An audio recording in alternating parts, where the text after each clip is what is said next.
Dear colleagues, good afternoon. Let me start our open research seminar, and today we are very happy that we host Jesper Linde, the head of research at Riksbank. Probably you know that Riksbank has very strong research function, one of the strongest among central banks in Europe, in the world, and definitely Jesper is very distinguished speaker. We are very happy to host. Jesper specializes on many topics like macroeconomic modeling and forecasting. He was one of the developers of the first DESG model used at the central banks, Ramses. He also spent many years in Federal Reserves. Also, recently he spent a year at the IMF. Jesper published a lot of papers in top journals. So I suppose today's presentations will be very interesting for us, especially taking into account the topic which is quite provocative for Ukraine. Yeah, probably you know that in Ukraine there are a lot of debates. What should be the targets? What should be the goals for the central bank? How seriously should we take into account the economic activity in addition to our inflation target? And today, so Jesper will present the paper which devotes to this issue, but in the context of U.S. economy. But probably we may get some insights and also for Ukrainian experience. So please, Jesper, the floor is yours.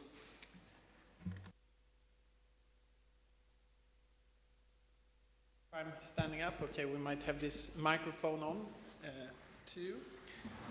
Thank you very much for coming to this seminar. It's a pleasure to be here and give this talk my first time in Ukraine. The paper I will present is work that I actually started to work on when I worked at the Federal Reserve Board. It's joint work with Kim and Ricardo Nunes. They were colleagues actually at the board. We worked same there in DC, and also with Davide, who is based in Pompe Fabra. Since then, also the three of us have moved on from the board. So Jinil is now at Korea University, I'm at the Riksbank, and Ricardo is at the University of Surrey. All right, so the motivation of the paper is, the title is Designing a Simple Loss Function for Central Banks. Does a dual mandate make sense? And it was basically,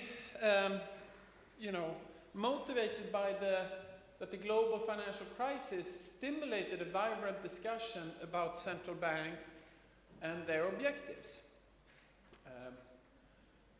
In the early 1990s, variable and high rates of price inflation in the 70s and 80s caused many governments to delegate the conduct of monetary policy to instrument independent central banks.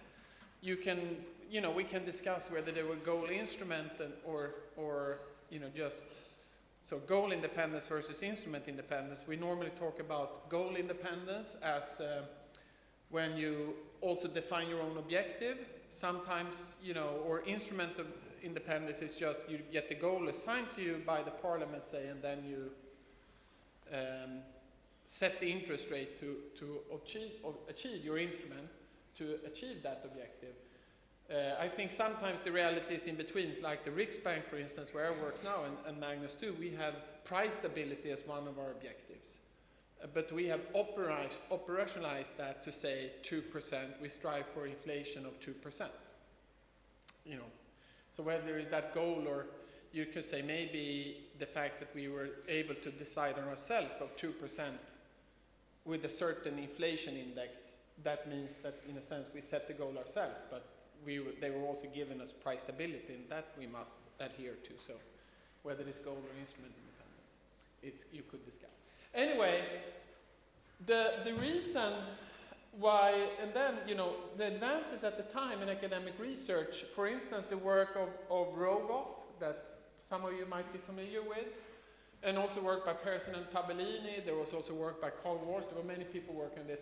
That supported a strong focus on price stability. Remember going back to the work of Kydland and Prescott, who got the Nobel Prize in Economics, and Barry Gordon, this problem, this time inconsistency problem, whereby it might be optimal for politicians to say ex ante that you want to keep low and stable inflation, but to ex post shoot for high inflation rate once the private sector had made their decision on wages and salaries to sort of stimulate the economy.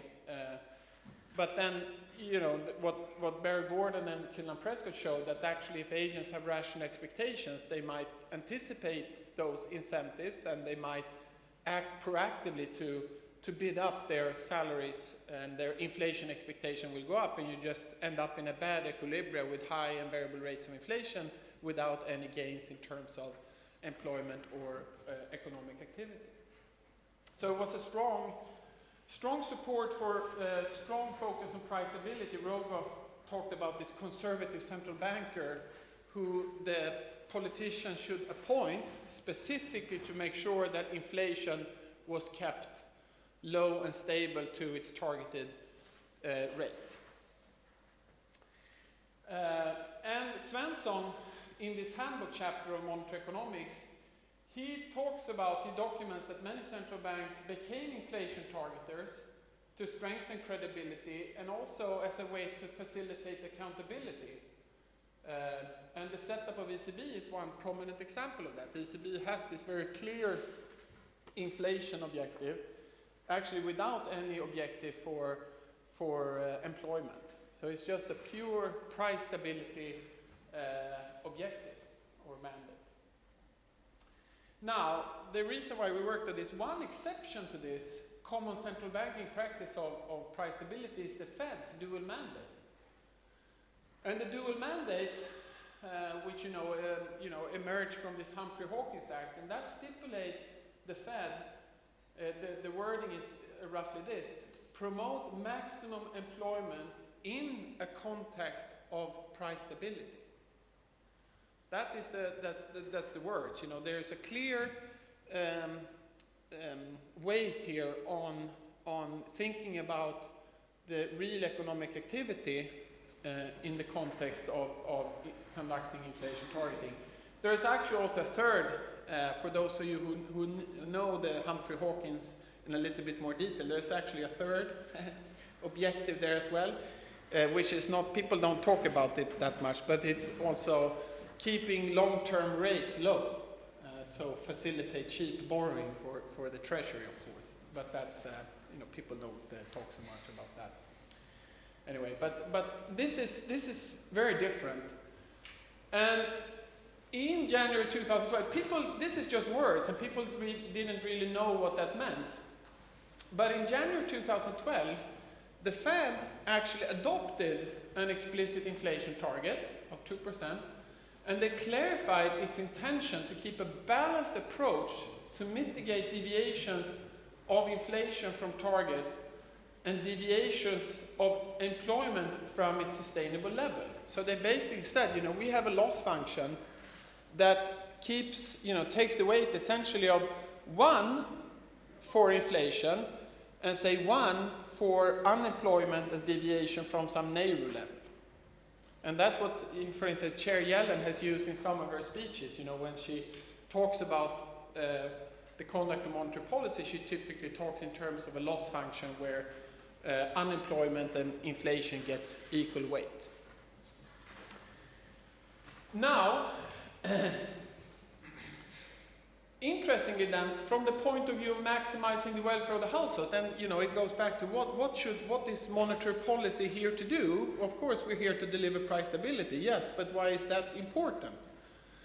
Well, presumably then we go back, because it maximizes the welfare of households, which lives in the real world. And there, from that literature, and I think partly the reason why the European Central Bank and other central banks focused on inflation was that the presumption was that the large weight on resource utilization should be small, so to speak.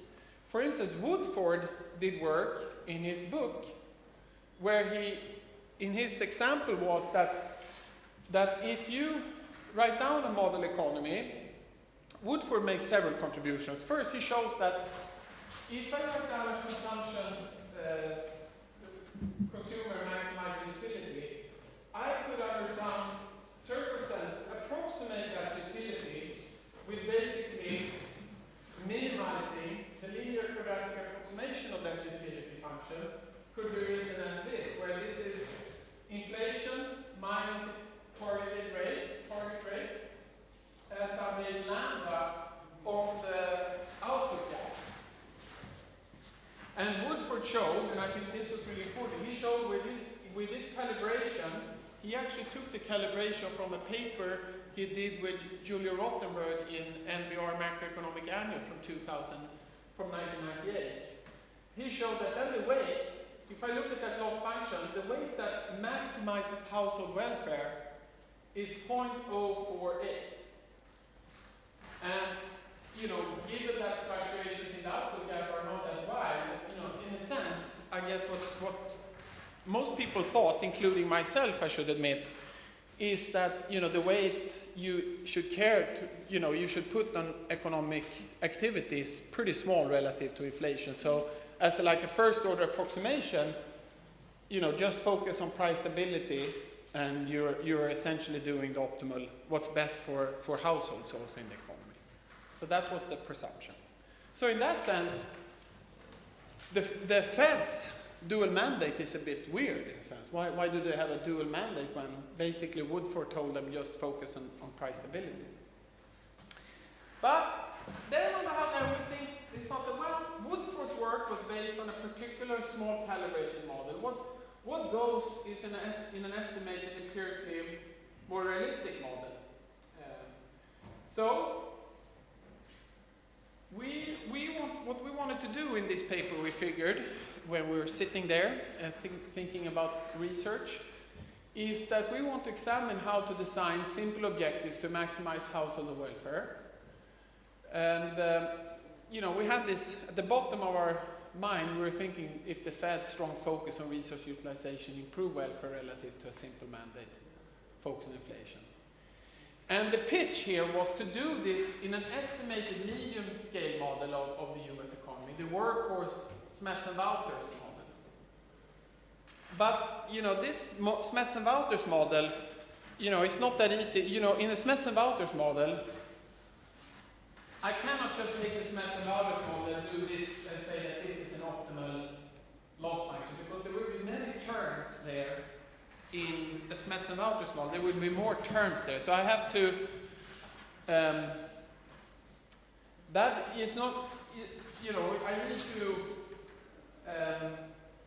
I want to, in order to understand what lambda I will get when I take that simple loss function, then what we want to do is that we want to take a simpler model without capital. For instance, Smets and Wouters model has capital and investment in it. So we wanted to start easier in the Erskine-Henderson 11 model. That's a model with only labor. Households make a labor decision, how much to work, and they make a decision how much to consume.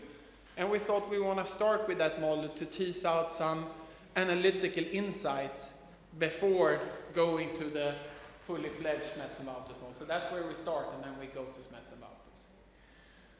What we're going to assume here, you also have to make an assumption. Okay, are we going to work with commitment or discretion? Are we going to assume that the policymaker can commit to this simple mandate, or are they working under discretion? And we assume commitment in the paper.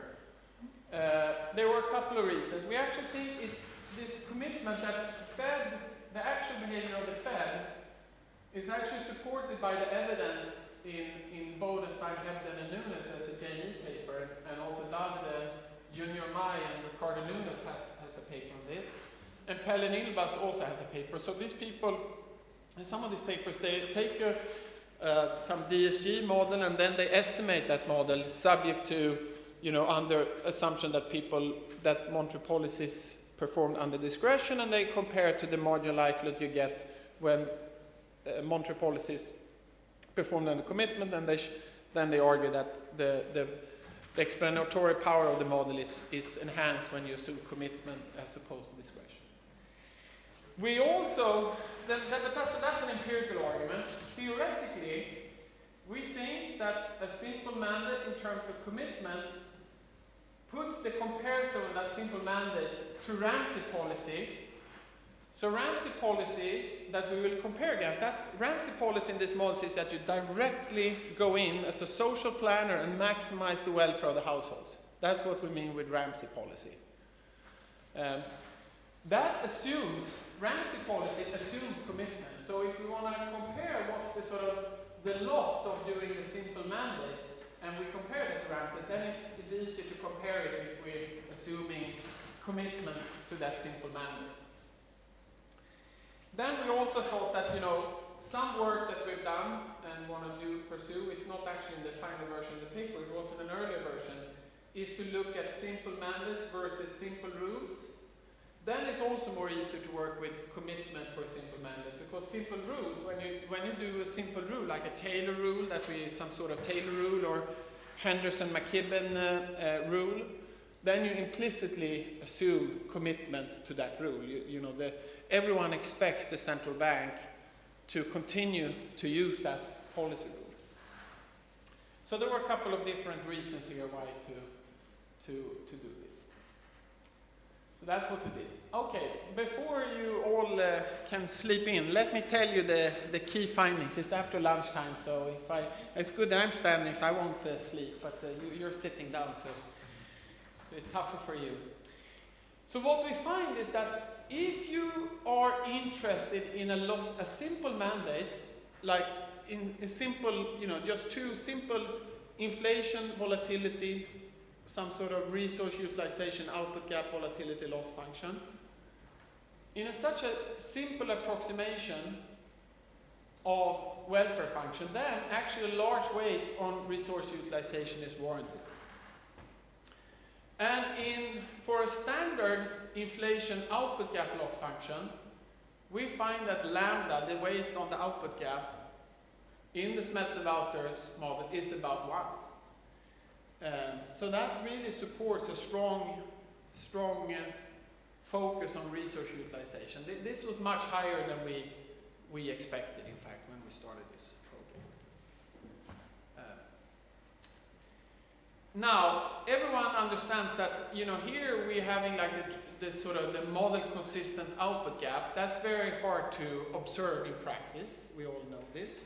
So suppose that I look into more ad hoc utilization measure, like the trended output, which you might think is more reasonable, we can actually observe in practice, or even not just output growth. If we stick those variables, either of those, and replace the output gap, we also get a high weight on. So any one of those variables should be, if you pay attention to them, you improve the performance of that simple mandate in a normative sense. Okay, the results, I think we do a couple of robustness exercises. And interestingly, the results hold up when allowing for realistic measurement errors in the output gap. So I think that this was always, people, for instance, at the Riksbank, I think would normally criticize measures any way to try to measure the output gap, because they say, well, we can't simply measure it in real time. We will mismeasure it. Yes, correct, then I think we all agree that that's true. The point that we're making is that we really have to measure it badly for it not to help. So I'm going to go through an exercise. Yeah, I'll show you what that exercise we did is. Also, one can view that maybe having an output gap might be, or important role for the output gap might be contingent on very large interest rate movements. So we introduce interest rate smoothing to capture the observed gradualism in policy behavior. But still, even if I introduce then a third term which would be how quickly, I don't want to move the interest rate too quickly, the high weight on the output gap remains.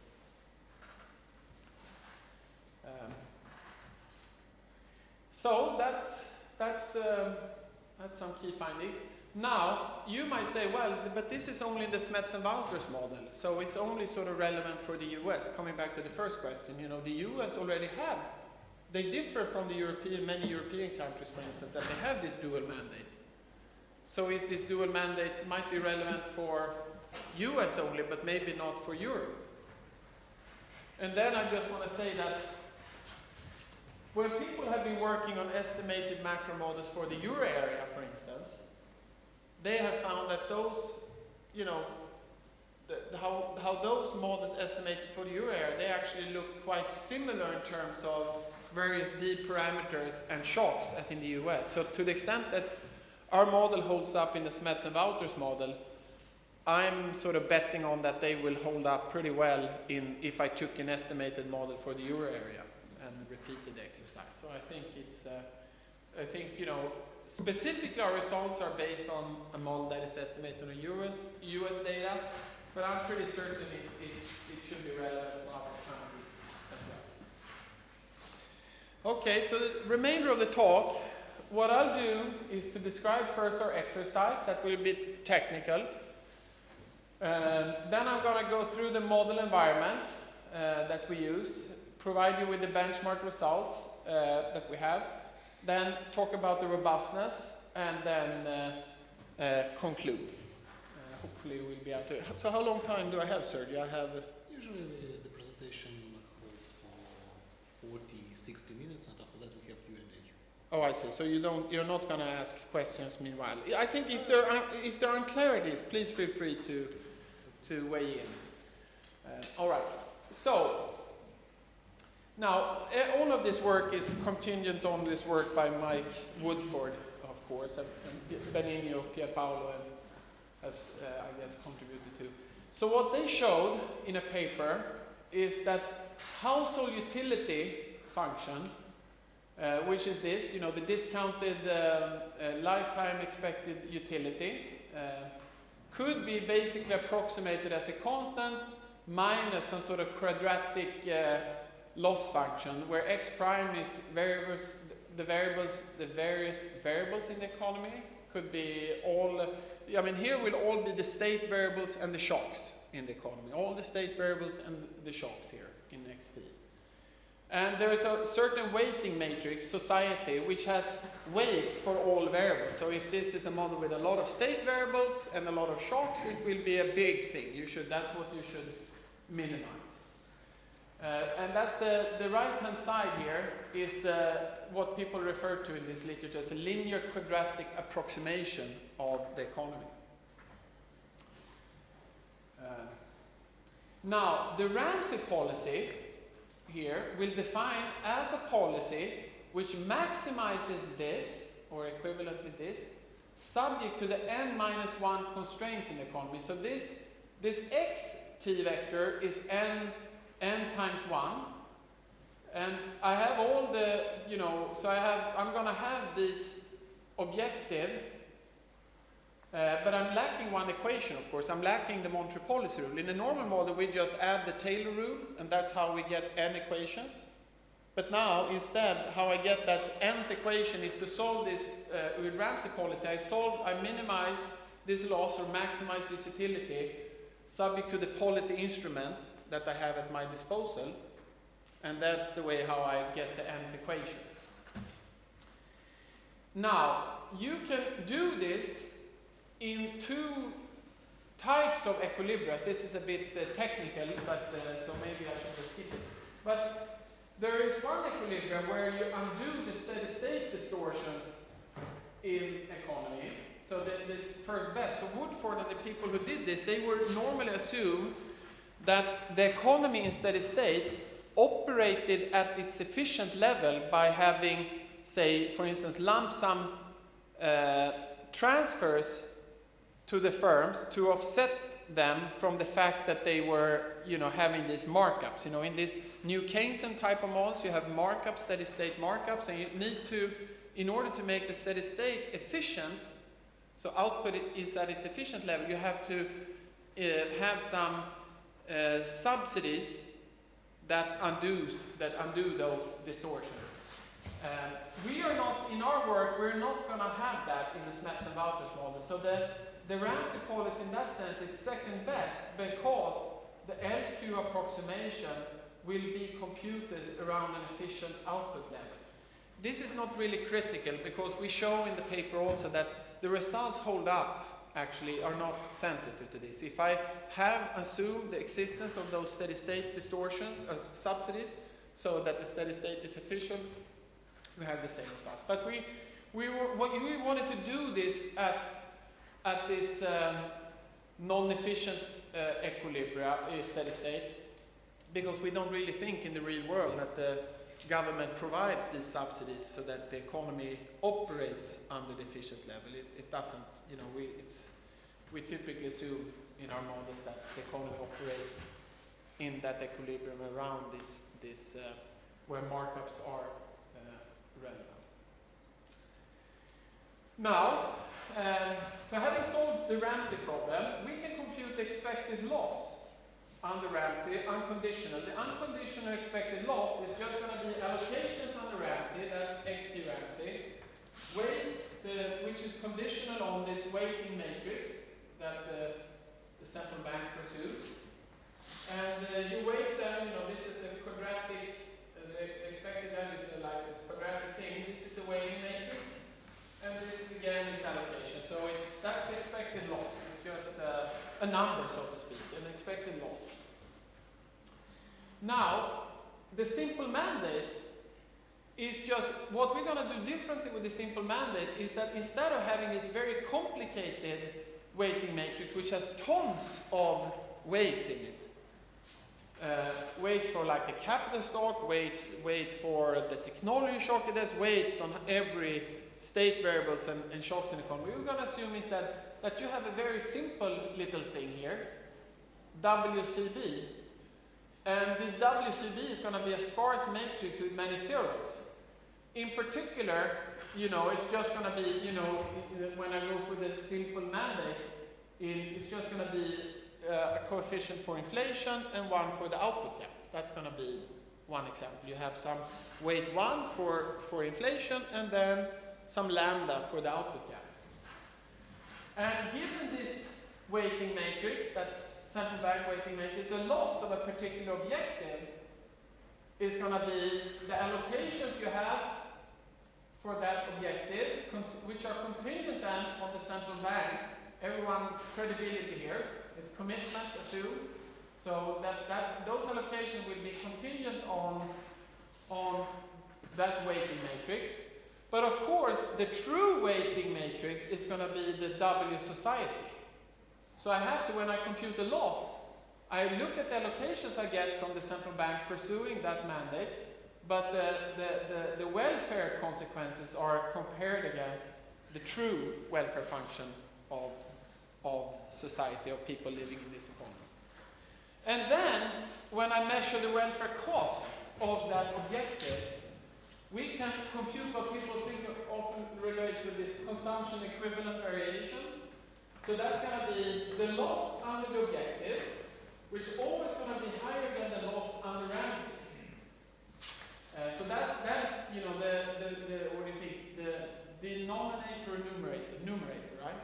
This is the numerator, this is the denominator.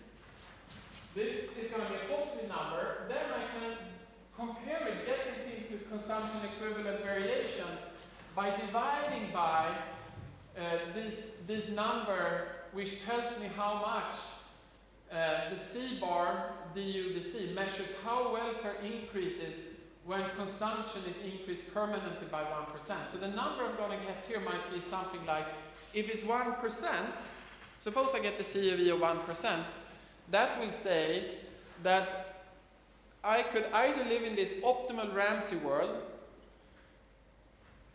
If you, instead of letting me live in that optimal Ramsey world, and if you decide that I will live in that world that central banks uses a particular mandate, and that CEV is 1%, then it means that you have to give me 1% permanently higher consumption for me to be indifferent between living in both those two worlds. So the higher the CEV is, the more you need to compensate me for me to be able to willing to live in that world. So a good mandate here, a simple mandate for a central bank, which is good, is the one where the CEV is really low. So that says the cost of living in that world is really low. So that's the criterion we use. We're going to look into various policies, and we're going to look at for the value of lambda, for instance, that makes the CEV as small as possible. The Ramsey is always constant, so it's just that we're going to get different losses for different lambdas. And that's what we're going to look at. Exactly. So the CEV is essentially increase in steady state consumption that make households in expectation equally well off under simple mandate as under Ramsey policy. That's what I just said in words. All right, so that was basically the exercise we're doing. So now you know what we're doing. So let me just tell you now a little bit about the model environments. So we're gonna, as I said, we're gonna start out with Erskine Henderson Levin and then go to Smets and Wouters. So now I'm gonna talk a little bit about the models. So both models feature monopolistic competition in both goods and labor markets. Monopolistic competition means that here firms and has some pricing power in product markets, where they, goods market I should say, where they sell the goods. And say labor unions, for instance, or households have some power over their wage setting in labor markets or production markets. Now, there is slow price and wage adjustment here. We allow for both nominal price and wage stickiness. So in pricing for the firms, and there is this Calvo ferry, which allows you only to infrequently reoptimize prices. And the same thing is true for nominal wage contracts, which is also subject to only infrequent reoptimization. And when you don't reoptimize for the non-optimized, there is some indexation to the previous, automatic indexation to previous period's price, which is through some indexation scheme. And we can talk about this. And the same thing is true for in the wage setting. Now, so that's some nominal rigidities. Now, that's basically, as a description for the Erskine Henderson Levin, that's basically it. Now, the Smets and Wouters model also features some real rigidities, as you know, following the work by Christiana Eichenbaum and Evans. So that's going to be external habit persistence in consumption. There's going to be this Christiana Eichenbaum Evans type of investment adjustment cost. So it's the idea here, it's costly to change the rate of investment, not costly to sort of, if I just run a constant investment operation, I just keep investment constant, then there are no costs. But if I want to change, if I want to invest more, invest less, it's costly. There is also variable capital utilization, so you can utilize your existing physical capital stock a bit more or a bit less. There's also that. Then finally, Smets and Wouters, what they have in, this is actually not in Christiana Eichenbaum Evans, they also use the Kimball aggregator. And the Kimball aggregator, normally in these models we use something we refer to as a Dixit-Stiglitz aggregator, which is a constant elasticity of demand.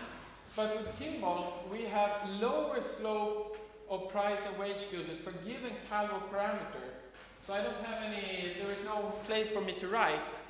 But remember that, when people who work with this model, there's like coming out a new Keynesian style of Phillips curve, which has some coefficient multiplying marginal cost in that equation. And that coefficient multiplying marginal cost is actually lower with this Kimball aggregator, because you're going to have firms are going to be in the Kimball aggregator perceiving that when they are deviating from their competitors in terms of the price they can lose a lot of demand.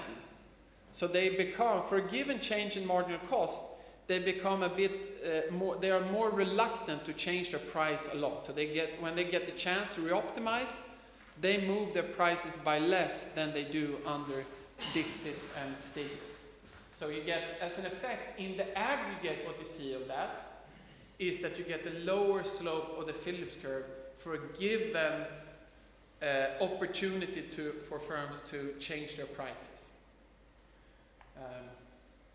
So that's, that's attention. I don't know how much you looked at micro data versus macro data on price setting, but what we see, for instance, this is in macro models, the slope of the Phillips curve is typically pretty low. We don't believe inflation moves like a rocket up and down when, economic activity moves. Inflation seems in most advanced Western countries to be fairly slow-moving thing. For instance, think about the Great Recession in the US, where output fell 10% very quickly, like boom. It was like a free fall at the end of 2008, beginning of 2009. Headline inflation fell a lot then, but that's just because oil prices fell. If you look at core inflation, only came down very, very gradually. So how can you motivate the fact that core inflation only came down very, very gradually? That's very hard to motivate if you look, for instance, at the micro evidence on price setting, which says that firms reoptimize their prices every 3 to 4 quarters. So there's been lots of work on that that shows frequent reoptimization at the micro level. Well, how can it be that prices were so sticky at the macro level? Well, what Miles Kimball's, his explanation is, when they get the chance to change the price, they're going to change it a little. Especially when you have a big recession and big dispersions in price setting open up. Then the firms get very wary, if I change my price, will I drive myself out of competition? And they will react pretty little to price change. So that's an important element. All right, so on the shock structure, so that was like the model environment from more like a deeper way. So then there are all macro models are, as you know, just stylistic representations at best of the real world. So we need some shocks that drives fluctuations in this economy. So both models, both the Erskine Henderson Levin, they will have total factor productivity, like Kydland-Prescott type technology shocks that affects potential output. And then what they also will have is 2 inefficient shocks, which we assume don't affect potential output. That is going to be these price markup shocks and wage markup shocks. And we're going to pay particular attention to what extent the 2 cost push shocks drive our results. Now, the Smets-Wouters, so that's the end of the story for the Erskine Henderson Levin model. For the Smets-Wouters, that model, since that is a bigger model, that also has 3 additional shocks. That has an investment-specific shock, basically that shock determines to what the extent to which a given amount of investment becomes productive capital. It also has a risk shock of financial assets, so we can have a wedge between the policy rate and the interest rate the firms and households face. So for instance, we think about when you estimate the Smets-Wouters model and you look at the fall of 2008, that risk shock will shoot up because interest rate spreads rose quite a bit in the fall of 2008. Then you also have like a government spending net exports shock. The Smets-Wouters, they don't, since it's a closed economy, they lump together government expenditures and net exports into this EG shock. So they have 6 shocks in total. Also, the original Smets-Wouters models also had one other shock. They also had a monetary policy shock, but that monetary policy shock I omit now because I'm looking into optimal policy. Okay, in terms of parameters, we're going to use the posterior mode parameters from the Smets-Wouters model. And importantly here, when we compute this linear quadratic approximation, we first have to solve the model. We have to write up the models non-linearly. So we have to write the full model non-linearly and then make this linear quadratic approximation of that model. And when we do that, we make assumptions on all adjustment functions and how we introduce shocks, so that the linearized representation of our model coincides exactly with the Smets and Wouters model. Because Smets and Wouters, they estimate the model when they've been linearized. That's normally how we do it. Maybe some of you guys have worked with the linearized model, you estimate it through the Kalman filter when you can observe all the shocks. I mean, these shocks here, these shocks are not directly observable, right? So I have to use observable data and the parameters in the model, and then I try to filter out, extract from the data information what the model suggests that those shocks were.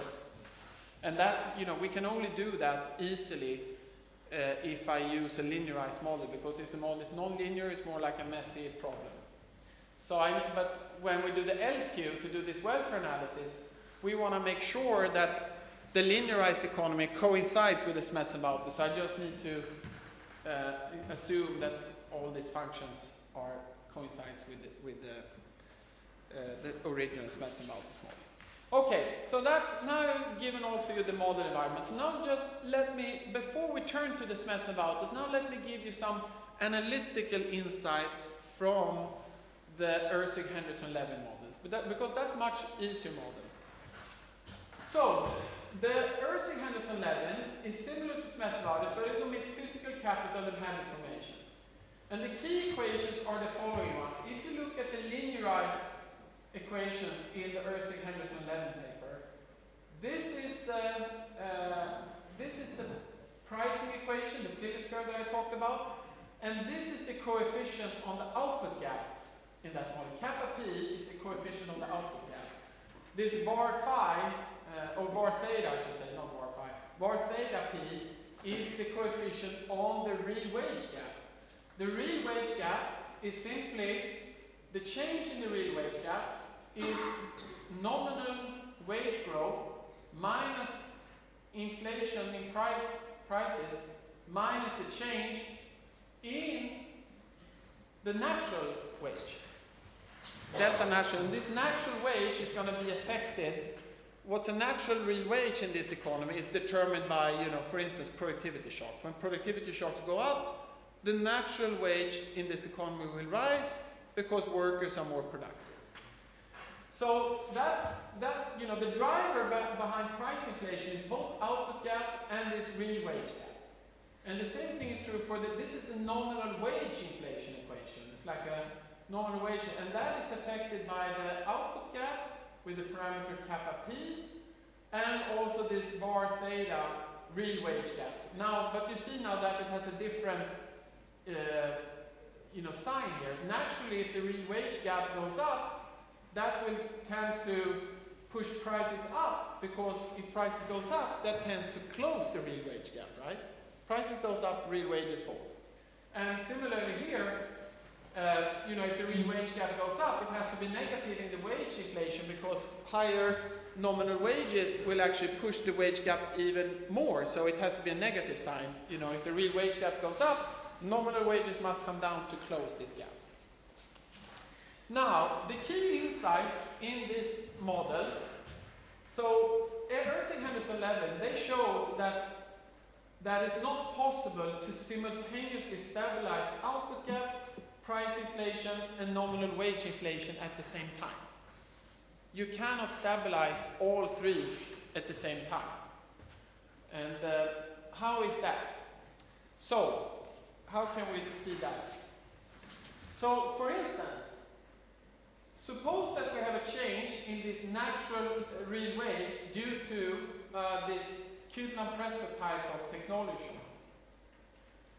If we would perfectly stabilize the output gap in that case, that will require a change in the real wage, right? Because output can only be kept at potential. We know that after Kydland-Prescott type technology shock that the natural wage will go up. So, if we're going to keep output at its potential level, we have to have that the real wage goes up equally much. The actual real wage goes up equally much. But the real wage, the actual real wage, can only change if nominal wages increase more than the nominal price. But we see from here, if both this gap is zero and the output gap is zero, then this wages or price inflation will not move. So you realize when you look at this model and you look at this equation, something has to give here. You cannot have perfect price stability, perfect nominal wage stability, and zero output gap at the same time.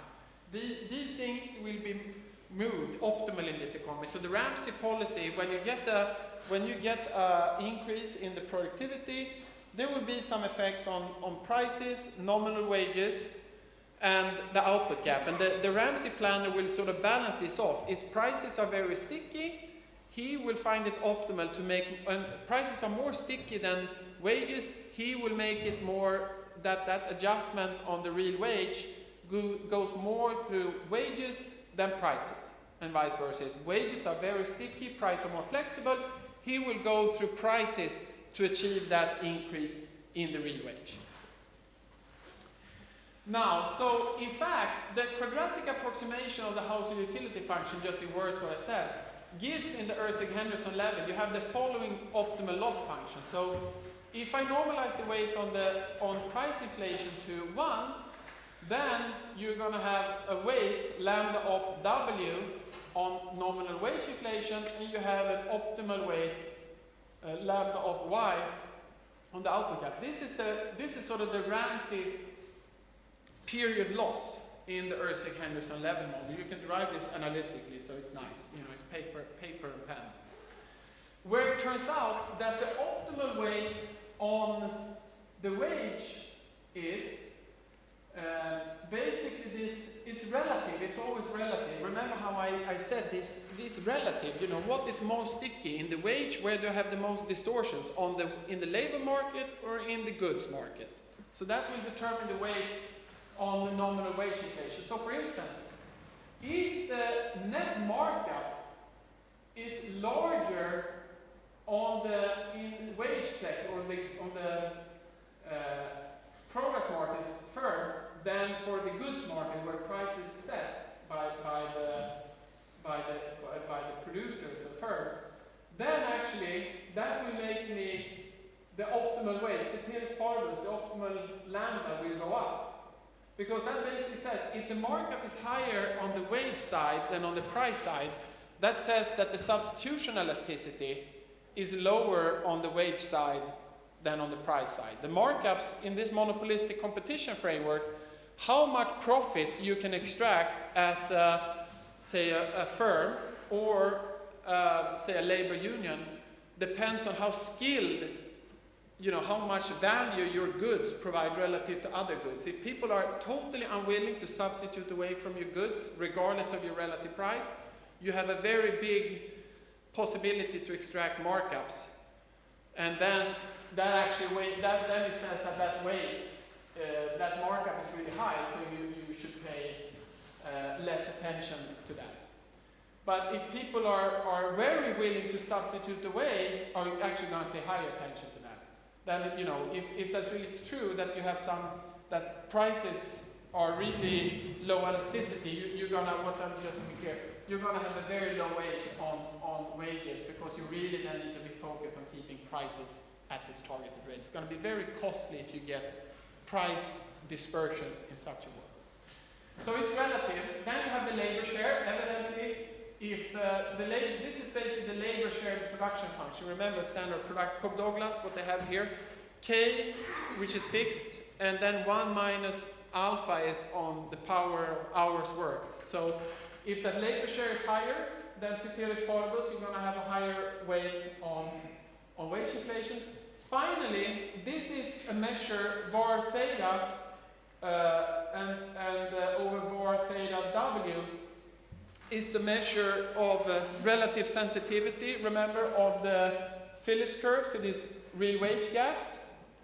And that is determined by the degree of stickiness. So if there's a lot of degree of stickiness in prices relative to the wage determination, then actually that var theta P will be lower relative to var theta W, and that will also motivate a lower optimal weight on the wage side. Basically saying, if prices are more sticky, then wages are sticky, then you want to focus more on price stability.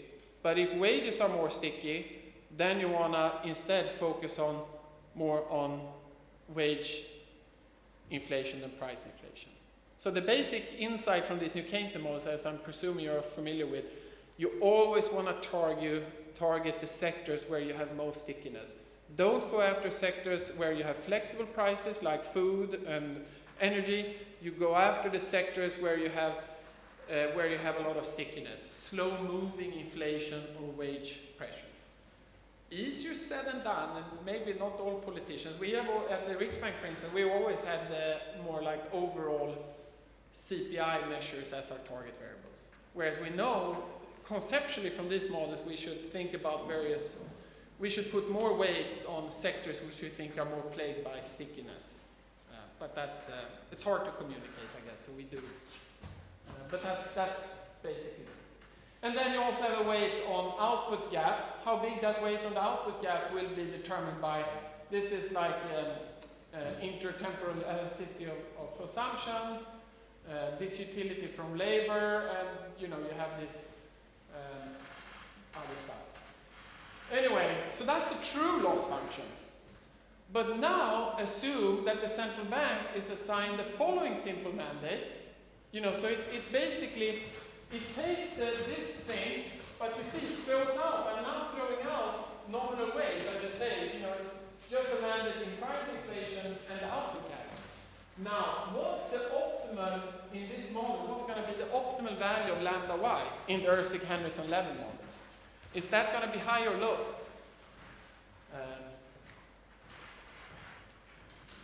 Yeah, so how to select lambda y so that the actual central bank policy under this simple mandate mimics the optimal policy, so it basically minimizes the difference between this and what Ramsey policy implies. It turns out, when we do this in the Erskine, that a very high lambda y is generally optimal. So you want to have a high weight on the output gap. The reason is, now I'm not going to, provide I cannot go through all the details. But what I can do, you see that the output gap comes into both of these equations. So the best simple intuition is, output gap goes into both of these equations with the coefficient kappa p here, coefficient kappa w there. Now, I can construct a composite measure of inflation index. I just take this var theta W times price inflation and var theta P times nominal wage inflation.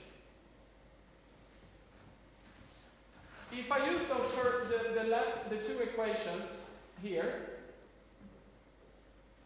now I can just sum them up what they mean. That means that I can sum them and actually write this equation.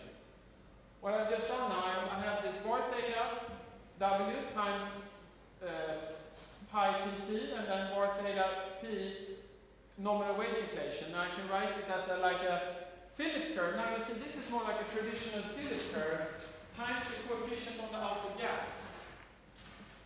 And now you see that this is an inflation index. Here now I have an inflation index which is driven by the output gap.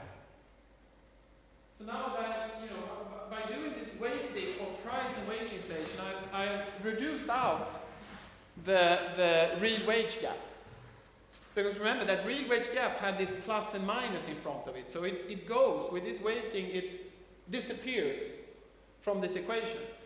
And now, the reason why it's the high weight on the output gap is good here, now, because now you see that this output gap, if I do perfect stabilization here, I would pretty well stabilize this wage this inflation index, which consists both of price and wage inflation.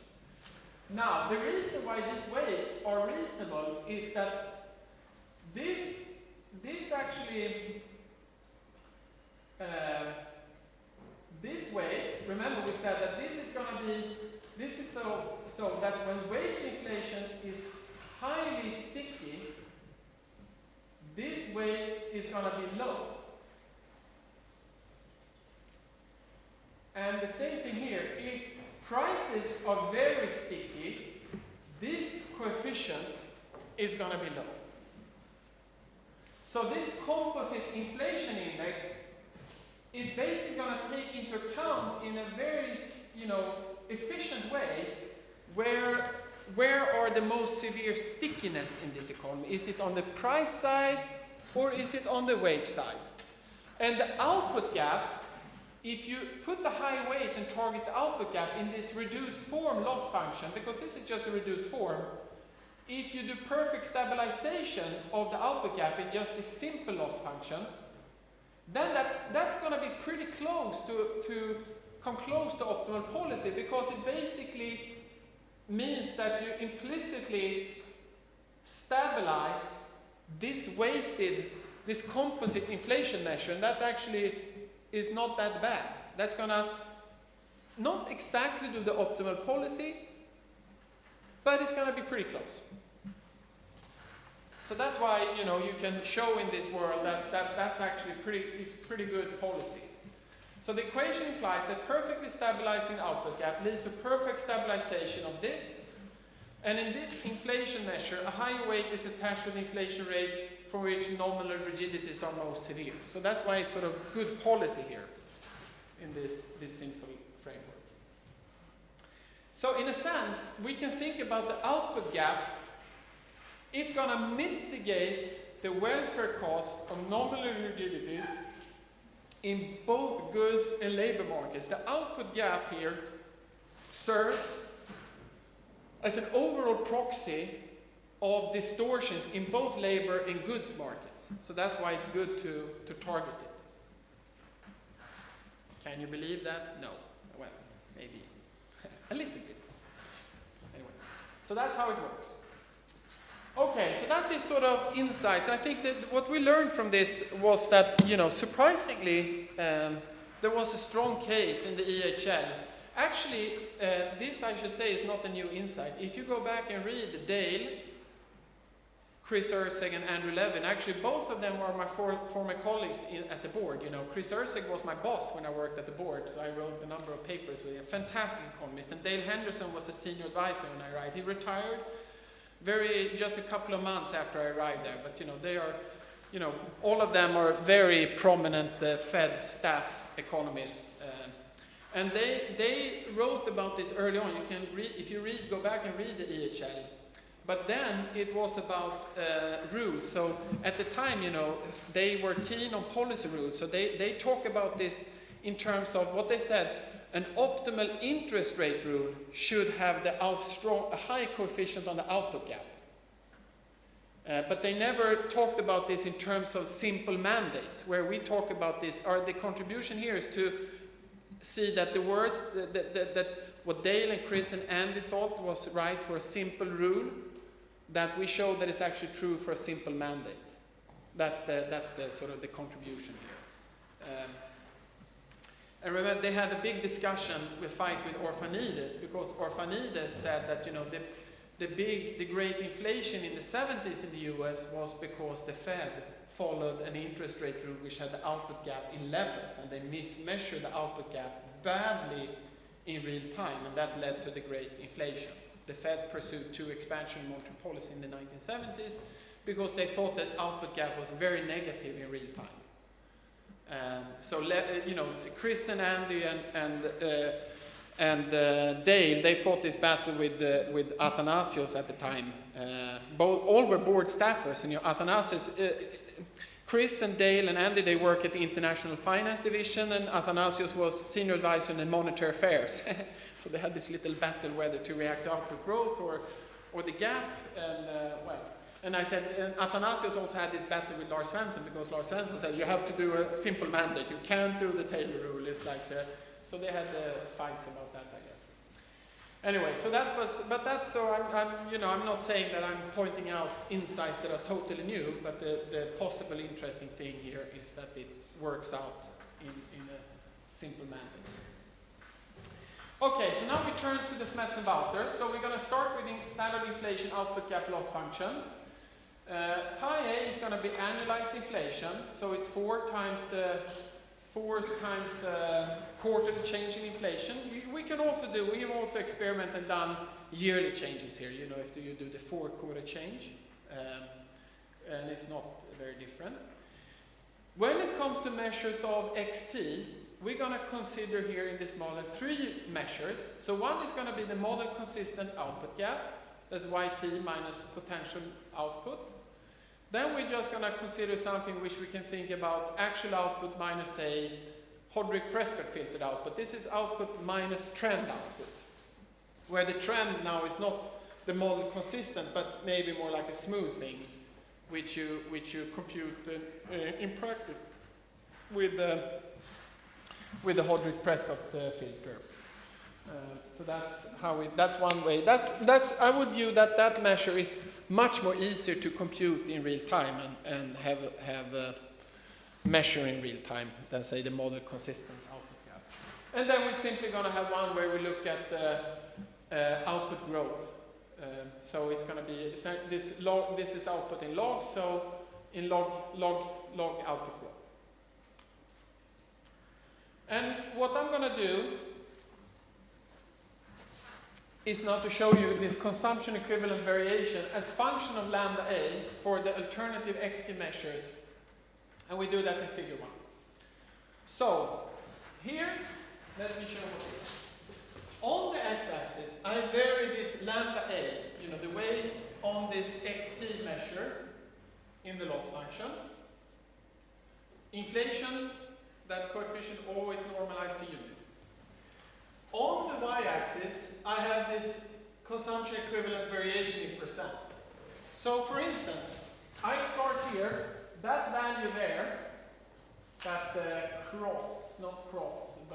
X, red X, has a lambda A of 0.01. So that's a very low value. Remember that Woodford had, as I talked about, he had 0.05 as his value. If you go with that value, you have a loss with a simple mandate. Here's the output gap, here's the output deviation from trend, here's output growth annualized. This is now giving, basically agents here will be willing to you have to compensate them with like 1.30, 1.3% roughly, to compensate them for the loss they would do under that simple mandate relative to Ramsey policy. So that's a pretty, you know, we all know, so first of all, we all know that from the work by Lucas that the welfare cost of business cycles are not that great. We should think about long-term growth. And I think that you guys appreciate that, but I also, I guess you appreciate that business cycles sometimes are costly as well. But this is, so in a sense, you might think that this is not a huge number, and it is not. But it's a bit bigger still than we normally get, and that's because we have habit persistence, which makes agents care more about growth of consumption rather than the level. So they here have to be compensated a bit more than normally. And that's so habit sort of boosts this number. If I take out habit persistence here, I will lower this number a lot. Okay, but what happens here? But what you also see now, the scale is, so it's not exactly, the loss is not exactly the same. You know, this red cross. So for different variables, it's going to start at different places for it really. So even if what you take from that is that, of course, if I had exactly 0 here, it would mean that they all start, these red crosses would be at the same. But, you know, that's 0. If I try to go to 0, that loss is really high. So you want to care something about real economic activity here. It's really bad. If you're like an inflation nutter in this model, it's terrible. That's how it comes out. So we need to start with some positive value. Okay, but now we start to increase that lambda, and then we go, you know, we go down. And then you see that when you minimize that consumption equivalent variation, that's basically in terms of the output gap, it's a value of 1. And you get a loss maybe of 0.05%, roughly like that. That's way higher than Woodford's value somewhere here. So clearly much higher than the value Woodford suggested was optimal. For outward deviation from trend, you end up here, a higher loss, maybe 0.25%, and the value, the optimal value, is roughly half. For outward growth, you end up maybe a loss of 0.3, but you have a very high value, but it's more flattish. You know, even for outward growth, you can do pretty well with just having like a nominal income targeting, say, 1 would work just nominal income growth targeting, I should be careful to say. That should be pretty okay. So coefficient of 1 should be fine. But then the loss, if you're doing more, it's not going to have that big implications for you. Basically the same thing. When you think about the level of the output gap, or particularly the level of output deviation from trend, you have to be a little bit more careful in selecting the right value. Here because there is more curvature around that optimal value. So it's more easier that you make a mistake if you pick a too high or too low value. But say for this output gap, I guess anything between 0.5 and 1.5 is roughly okay. You know, draw something here or draw something there. You're pretty well. You know, clearly the output gap performs the best of the three. But you clearly see that whichever of the other variables you pick, you're going to have big gains from responding to some measure. So if you ask, say, a policymaker, oh, you don't think you can do some measure of output gap? No, impossible. It says, okay, but then we can work with output growth or output deviation from trend. It will still be better than not having any measure. Okay, so that's the basic finding. Now, I think what is interesting, the other interesting aspect, so let me show this, is that there is a noticeable trade-off between output variation in output gap and inflation in this model. This is, you have, if you want to have very, here is this basically with very high, this is very low weight on the output gap, so that's the cross we had before, lambda 0.01. Then you have very low inflation volatility, but you have, in this economy, very high output gap volatility. And basically at the optimal value, which is 1.04, you are balancing these things off and end up at a slightly higher volatility for the output gap, but and slightly lower volatility for inflation. But it's a significant weight on the output gap. Now it's interesting that for what that weight, the optimal weight for the output gap, actually such if you start here and with this essentially zero weight on the output gap, and then as you increase the weight on the output gap, maybe you don't see it, but what is here's still the output gap, but here is inflation, here is wage volatility. What you see that when you start to increase the weight on the output gap, here you see this roll of the output gap, as I said, stabilizing this composite index. That higher weight on the output gap actually lowers nominal wage inflation. It doesn't directly increase nominal wage inflation. It will directly start to, but not much, but somewhat increase price inflation volatility. But it will stabilize real wage volatility so that overall nominal wage volatility will be somewhat actually stabilized. But at some point, also nominal wage volatility will start to corrupt. So the optimal point actually has higher, both higher nominal wage volatility and price volatility. And similarly, this is the output in loss function. You go from, also this trade-off, and for output growth. You can see for output growth here, why it's going to be optimal with a high weight, because basically you can reduce output growth a lot without first basically affecting inflation volatility. Only eventually you start to affect inflation volatility, and then you decide not to. So, these various frontiers look a bit different. So here are the key findings. Optimal weight on resource utilization is 0.105. substantially higher than Woodford's value of 0.048, and actually Yellen used this speech, she had a speech, she used 0.25. Second important finding is that there is important volatility trade-off between inflation and the output gap, and that's actually at odds with Giustiniano, Primiciero, and Pambalotti. They have an AJ macroeconomics paper from 2012 where they said there is no trade-off between stabilizing inflation and output gap. So we have such a trade-off. Now there are two questions. Why do we get such a large lambda A, and why do we get this important volatility trade-off? So I don't know, Sergio, how much time should I use now? Nothing? Zero? We already late. Oh, then I should stop. You need to stop me. Okay. Actually, that was the most interesting question.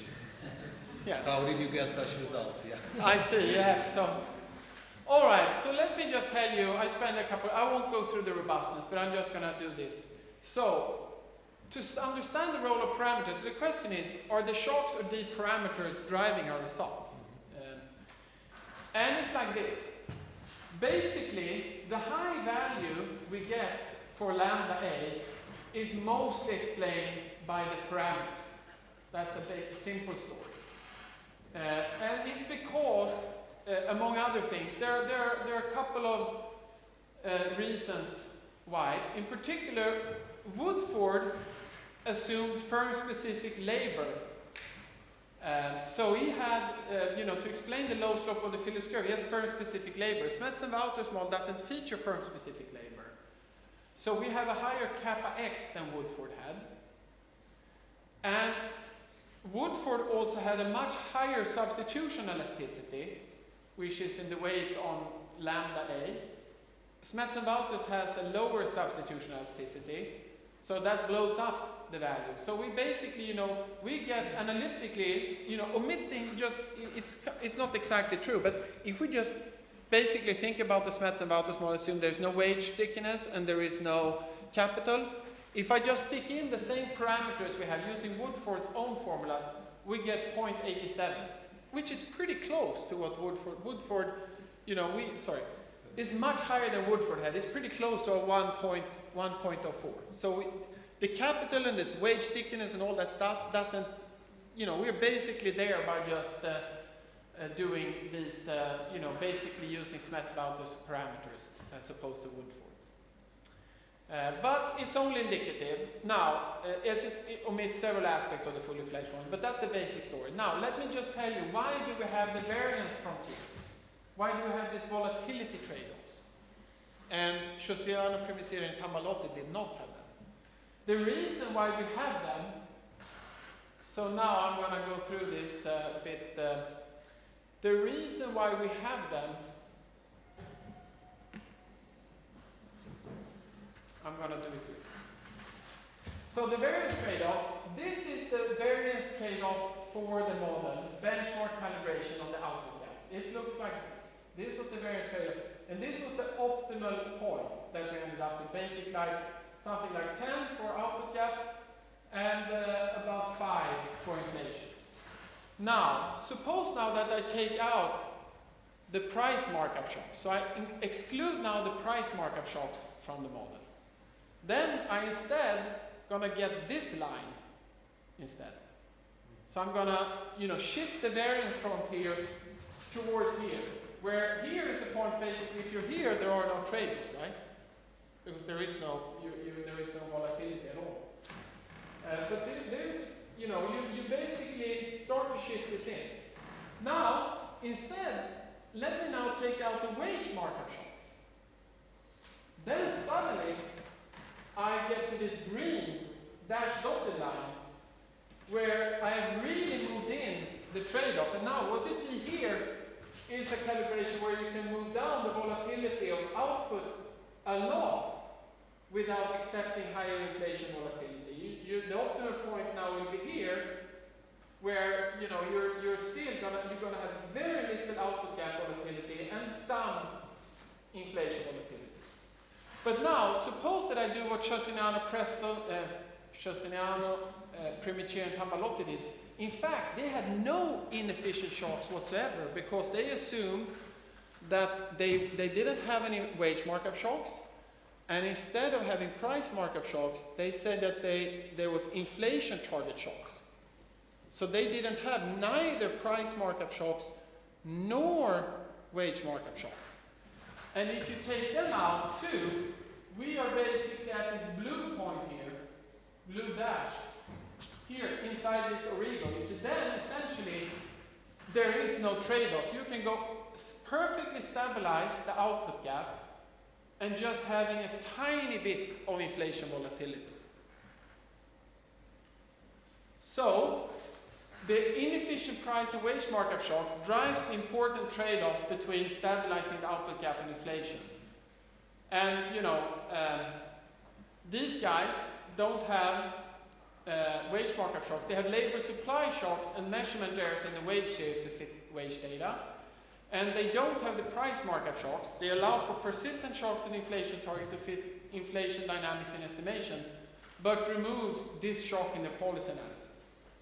So we just want to say here, we're not going to say that the true world is such that you have both price and wage markup shocks. I think, if you looked in terms of marginal likelihood or some measures of fit, maybe their model fit our model about as well as our model fits the data, which has the price and wage markup shocks. We can't really tell from a fit perspective. What the argument we want to say is that robust monetary policy design would place a high weight on the output gap because there are no trade-off results, i.e. you can just focus on price stability and you do the right thing. That is a special case in the sense that it applies only if both and price wage markup shocks are irrelevant. The robust policy prescription here is to think about both the price inflation and the output gap, because then you're sort of pursuing a policy which works well both in a world without these inefficient shocks and in a world with these efficient shocks. So that's the robust. I think, actually communicating that you're caring for the real economic activity is the best thing to do. So, in actual policy communication, robustness arguments call for this. Now, there is some robustness. We look at results if you have measurement errors, realistic measurement errors. And actually, the weight that you remains a high weight for the output gap. We also look when you cannot change interest rates too much. So, that's the result of a large weight remains if you have much lower, if you look at the parameterization where you can't move around interest rate that much. And it actually does. Also, we want to study the merits of an alternative mandate with nominal wage inflation and labor market gap. So this is much more like if you think about much more like a labor market mandate where you look at the wage people are getting and you look at how much they work. And actually, if you look at that, we find that you have a very large weight here. And this mandate actually approximates Ramsey policy in this model a little bit better than this traditional inflation and output gap mandate. So it seems like we should think seriously about labor market variables. But we know, of course, a central bank that goes out and say, oh, well, this year we only accept 3% the wage. It might be sensitive. So it's easier maybe to focus on price inflation for political reasons. So let me just conclude that, I think I don't have to repeat this. I just want to say following.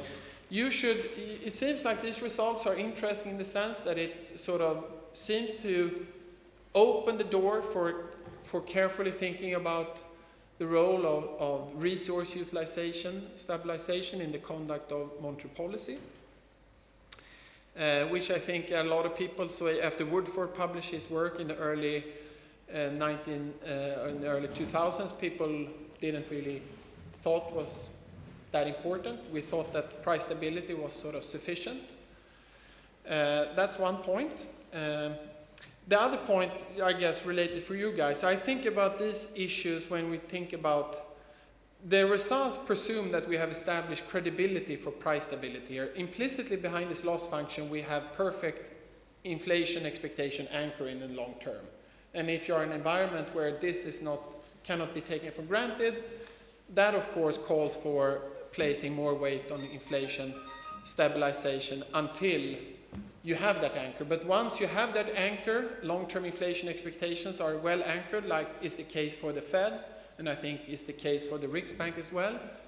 That, to me, could be then a case where you can start communicating more in terms of monetary policy that you're also doing, target resource utilization. We actually, at the Riksbank, we are doing that in a sense. We say that we're flexible inflation targeting. We pursue flexible inflation targeting, but we really haven't been willing to stake out a measure of lambda.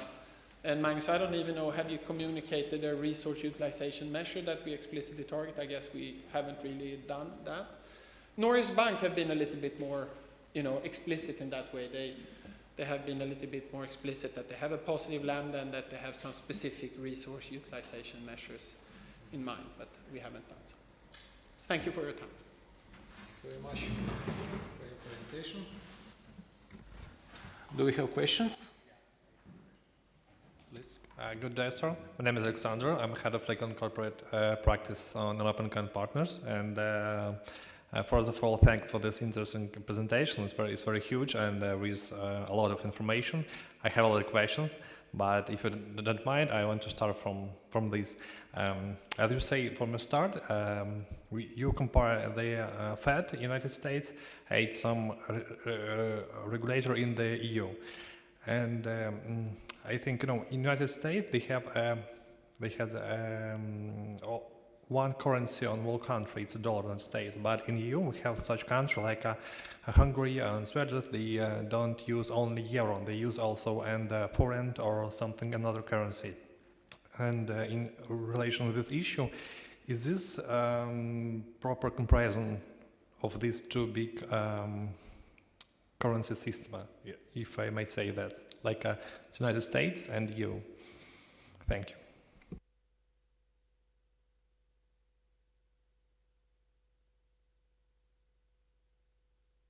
So you're, if I understand your question, you're thinking that this might not, the results might differ if we go to an open economy framework where you have ability for people to save in different currencies, and is that how I should? Yeah, so that I think that doing this is in an open economy framework would be very interesting. I think that's clearly of interest. I think though that if you have, so that's very interesting. I think the people who have done loss functions for open economies, I think they have still had these fundamental trade-offs that are still here, so to speak, in this, if you have both wage and price stickiness, you have domestic production, you're going to have these terms there, you're going to have some measure of the output gap, you typically have more, typically you get another term which is related to the terms of trade into, that terms of trade can change and you need to take that terms of trade into account. How that will play out when you just approximate such a loss function, in a sense, then you will, in addition to skipping nominal wage inflation, you'll also, by just excluding, by just having inflation and output gap, you also exclude the terms of trade. How that will play out, I am not certain, but I think it will be an interesting extension to look into that issue as well. Yeah.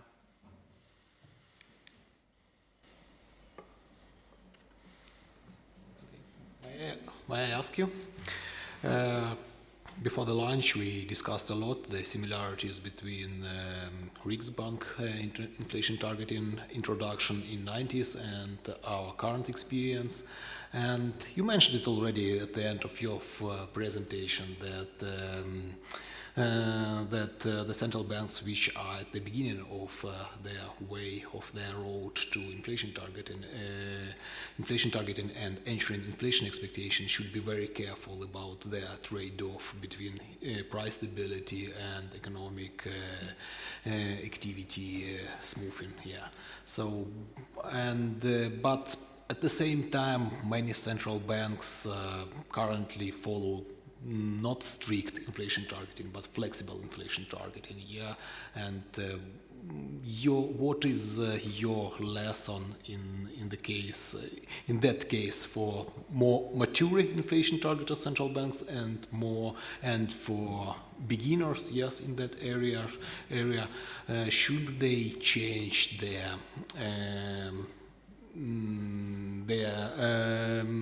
coefficients and their policy rules, yeah, when they conduct the monetary policy based on the results of your paper? Yeah, let me first say I think one should be careful before extending the results of one paper to actual policy. I guess I should have said that first. I think it would be interesting to see if this finding holds up for some different parametrizations and actually different sort of alterations of this model to see that they're robust. But let's pretend that they are robust, that we do that and they seem to suppose they hold up, for instance, like open economy extensions and other, and they persist and there seem to be there. Then I guess I think I would agree to what you said, Sergio, that in the beginning, when you do inflation targeting, it must be important to anchor inflation expectations. So that should be a priority. And I think that was the case, say, for the Riksbank. We had a very strong focus on inflation stabilization from the onset of the inflation targeting regime. And we pursued that. We changed the interest rate to make sure that we had price stability. But after some time, when you see that inflation stabilization are well anchored, I think we started to talk more about resource utilization as an additional, say, flexible. We started to stress a bit more this concept of flexible inflation targeting, but I don't think we have never quite gotten to the point, really interested to hear what Magnus has to say, but I think we have never quite gotten to the point where we have been willing to do what sort of Norges Bank did, and actually, and the Fed as well, never quite formalize some sort of resource utilization gap and actually act upon it. We have mostly put inflation foremost, so to speak, had a pretty strong focus on inflation. At the Fed, it's a bit different. So that was shocking for me. When I came to the Fed, I came from the Riksbank, and we used to spend 90% of the forecast meeting looking at various indicators of inflation. That's what we did in this forecasting meeting. Whereas the Fed, the big forecasting meeting was actually called the GDP meeting, and you talked about GDP for 90 minutes, and you spent instead the 10 minutes, 10% to inflation. So it turned the world upside down for me, because I was like in inflation, when are we going to talk about inflation? I thought that's what we're doing, and I think it was a bit, we did that of course also at the Fed, but there was more balance, so to speak. They were clearly interested in the real economic activity. And I think at the end of the day, this is important to remember, because we are doing inflation targeting because we think it will help the real economic activity. I mean, the real economy is not a goal in itself, really. It's an intermediate goal to achieve macroeconomic stability and help the economy, help consumers to enhance their welfare. So from that perspective, I think one should be open to ideas like this, I think it will be interesting to do further work on this topic. I think it's an important topic, and see if the results do hold up.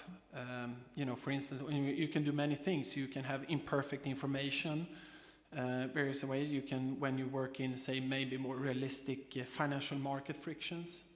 I think this is just like, I view this paper as a starting point, and we need to sort of work more on this to see if the results hold up. But I think if they do, then it might actually be that we should, in actual policy making, maybe stress a little bit more, follow the Fed a bit, and in Europe, and put more focus on resource utilization.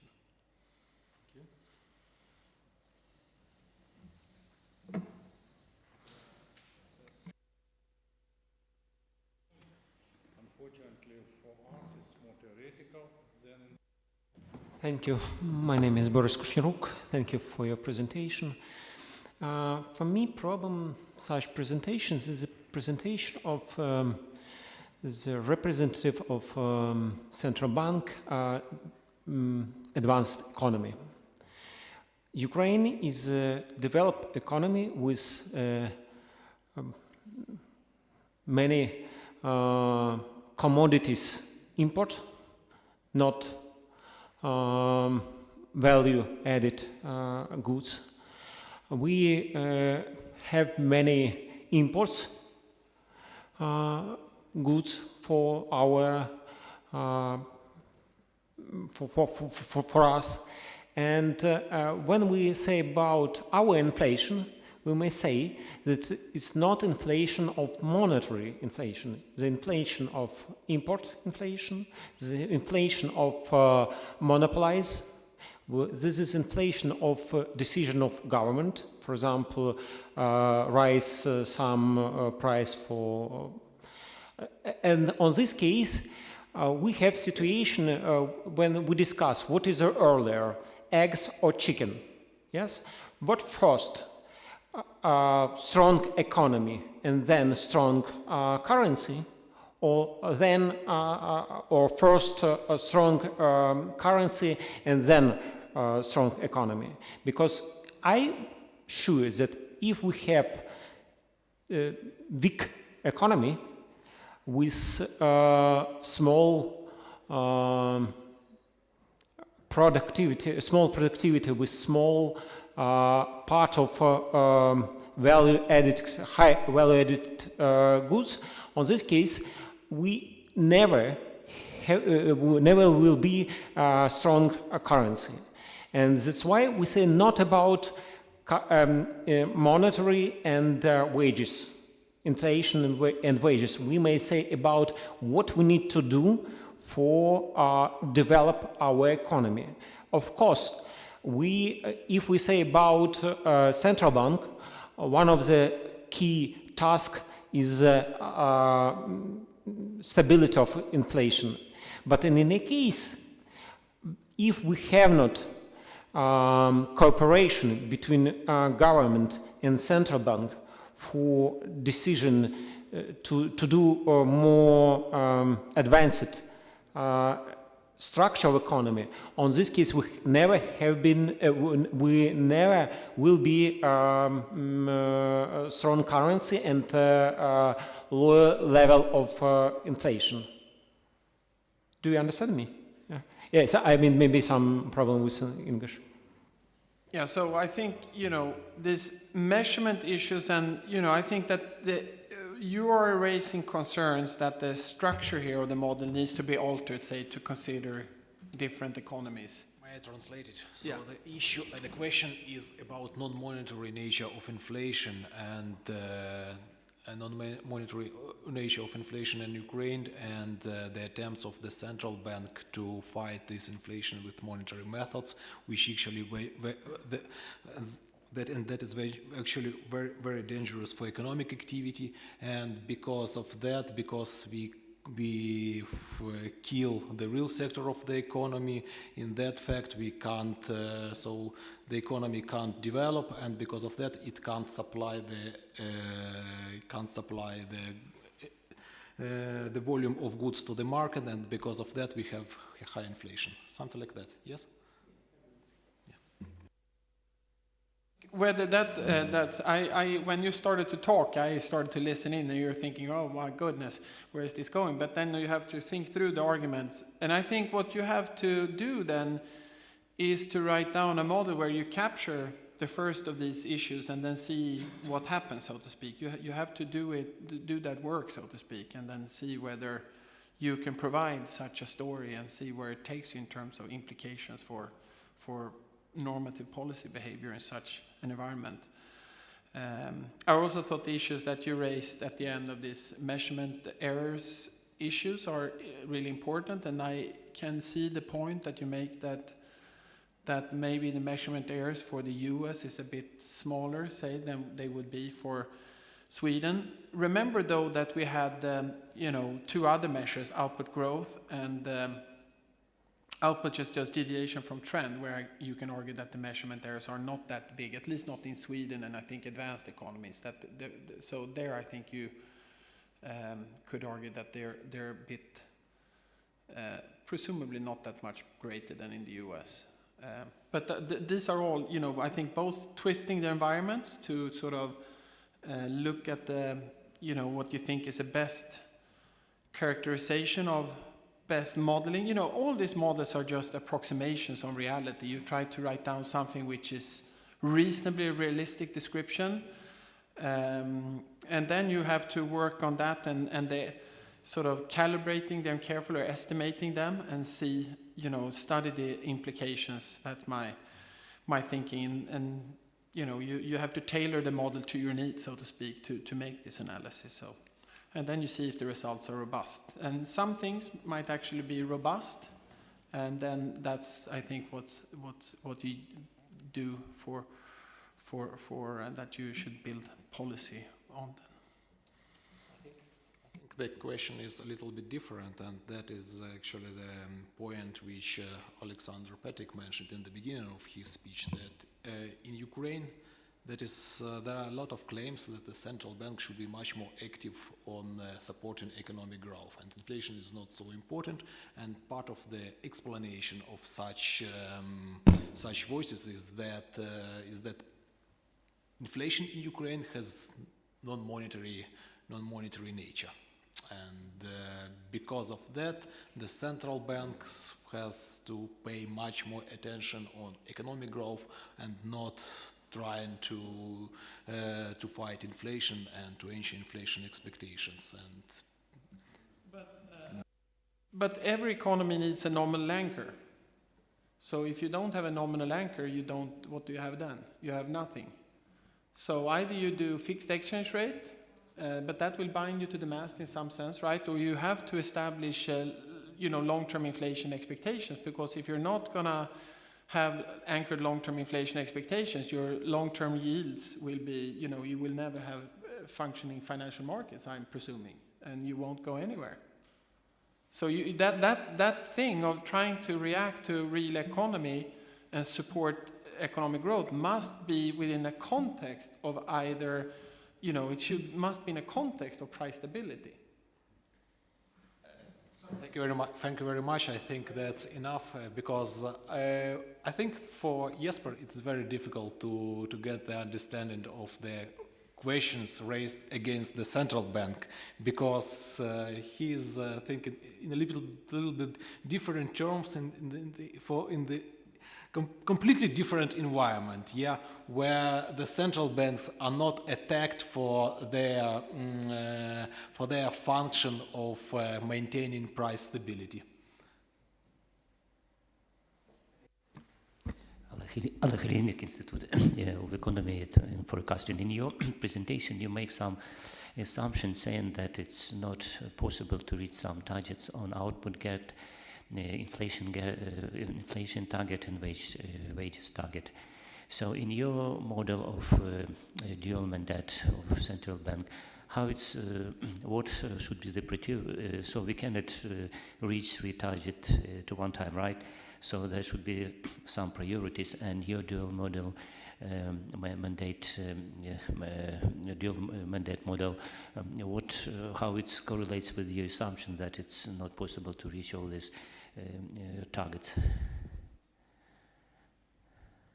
I see. So let me just understand, make sure I understand. So you're saying that in reality we have observed, or is it that we're saying that it's hard for central banks to quickly bring inflation back to their target levels? Inflation, output gap, and wages.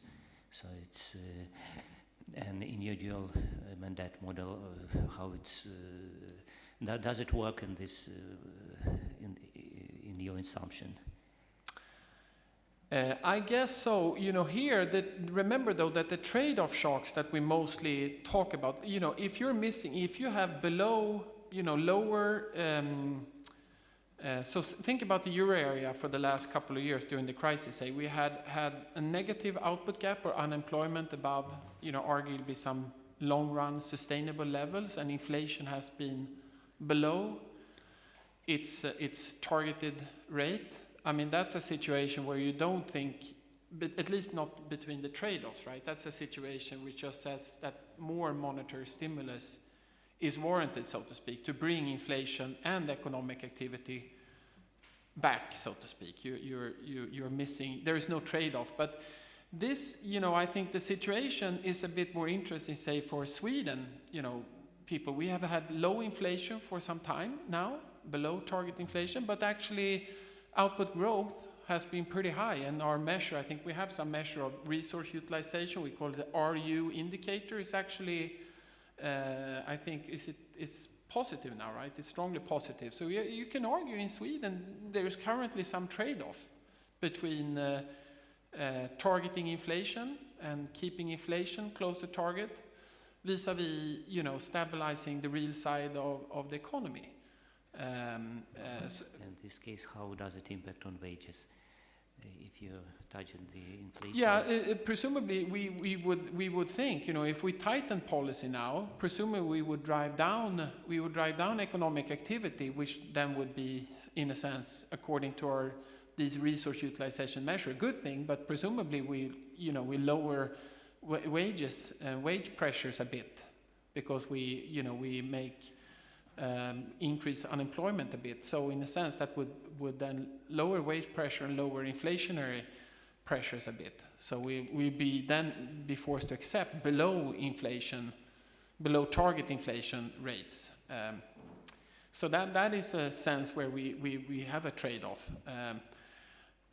So I guess that's what this is about, that the model we are pushing, some models won't have that trade-off. So some models basically won't have any role for these shocks that create the trade-off, and you don't have shocks that create the trade-off between unemployment and in price inflation and wage inflation. Then you're good. You just, as a central bank, you just try to keep, in a sense, unemployment rate close to the NAIRU, or output close to potential output, and that effectively stabilizes inflation and wage market, the labor market, best possible way. The only thing that we said that, and maybe the world works like that, it's hard to know, but we said that if there are shocks out there, which sometimes we think it's plausible that they're there. We think, like, for instance, I gave an example now, I think Sweden, you can argue that is relevant in Sweden now. Then we sort of said it seems that the policymaker shouldn't just bet every powder it has on inflation, but it might be that they should put some real weight on resource utilization and at the margin and made different trade-offs. So if you look at basically the Riksbank inflation report now, we have basically, the projection now is essentially that inflation is close to the target rate and it stays there through the projection period. Whereas the output gap is positive and remains positive for 3 years. One way to, if I motivate that through a loss function like, let's see if I can go up here, or I wonder, I think I do have the loss function up here. Right, if I look at that Riksbank projection, so the Riksbank projection now basically has pi a minus pi ta minus pi a is basically 0 throughout the projection horizon.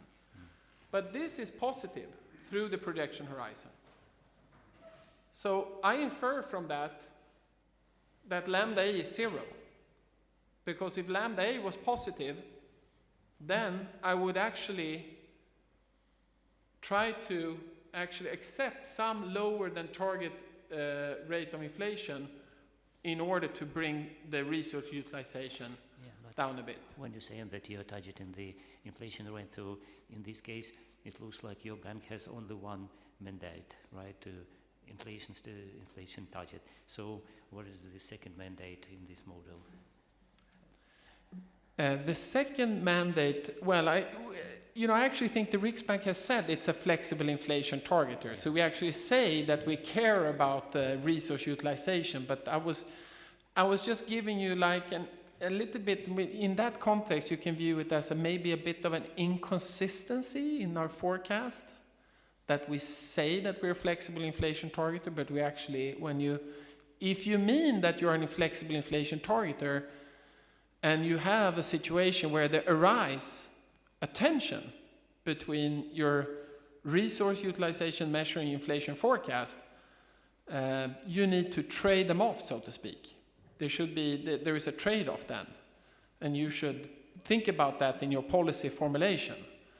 And I gave an example. I think the ECB for a long time hasn't had any trade-off. They just have a negative output gap and they have below target rate of inflation. No trade-off. You just work on trying to improve that. Get inflation back to target and through boosting real economic activity, which I guess is what the ECB is doing. I'm just give you, currently I think the Riksbank is a bit of a special situation here with basically inflation very close to its targeted rate, or basically sitting at target, and we have a positive output gap, and it's a bit, of course actual policy is more complicated, but I'm just saying that, from the point of view of a loss function like this, it's a bit hard at the moment to understand the Riksbank forecast from the perspective of having a positive lambda. Sorry, and in your case, as far as I remember, your bank, central bank, is a part of Eurozone, right? And you very hard depend on central bank policy, right? So how you are flexible in the policy of inflation targeting? It's because European Central Bank, it's also set up the inflation stability is like inflation target, and it makes a lot of efforts to keep the inflation rate. And in this, when we're saying about your monetary policy, how you're flexible to influence on this target? Or you just follow the rules of European central banks, or you have something specific which is differ and which provide something differ and help you to reach the target? Yeah, no, normally we follow, we pursue a policy. We look, of course, what the ECB does matters for us because indirectly it affects, among other things, the exchange rate and, foreign demand for the goods, services we export to the euro area. So in that sense, we always take into account or what we expect, both what the ECB actually does and what we expect them to do in our forecasting. But then, of course, every decision, when we sit down, we think about the appropriate interest rate path that best balances off, brings inflation back to target and also has paths for real economic activity that sort of looks good and makes monetary policy well balanced. That's the framework we're operating in. Maybe I'm not quite getting to what you're saying, but that's the general gist of what you're doing, or what we're trying to do. But of course, as you said, the ECB, what they do weigh in very importantly on the actual policy formulation in Sweden because they're such a dominant, economic partner for Sweden in terms of both importing what we sell to them and that we export. We import a lot from them, so to speak. So we're very tight links between Sweden and the euro area are very strong. Thank you. More clear. Okay, I suppose we have to finish. Thank you very much, Jesper. I think that was really very, very, very, very strong research, and at the same time, the topic is really very important for Ukraine.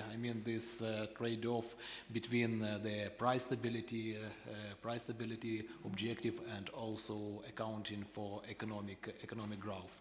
Definitely, I completely agree with you that accounting for economic activity for resource utilization measure, in the policy rule can improve